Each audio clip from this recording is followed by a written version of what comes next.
রাষ্ট্রের সর্বোচ্চ আইন হল সাংবিধানিক আইন।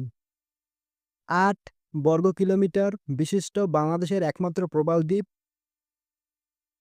Saint Martin. নৌকা বাইসে পরিবেশিত গানের নাম সারি গান।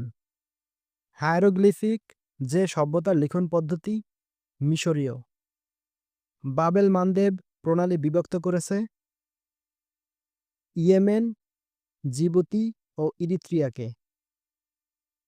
মধ্য আমেরিকার কোন দেশে স্থায়ী সেনাবাহিনী নেই? কোস্টারিকা।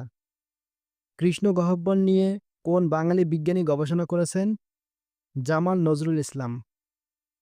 বাংলাদেশের জাতীয় প্রতীকের নিচে যেগুলো রয়েছে ধান, পাট, শাপলা। সর্বপ্রথম ১৯৮৯ সালে সুশাসন ধারণাটি প্রবর্তন করে বিশ্বব্যাংক। বাংলায় ব্রিটিশ বিরোধী প্রথম সশস্ত্র প্রতিবাদী আন্দোলন ফকির সন্ন্যাসী বিদ্রোহ। কোর্ট অব রেকর্ড বলা হয় যে আদালতকে সুপ্রিম কোর্ট।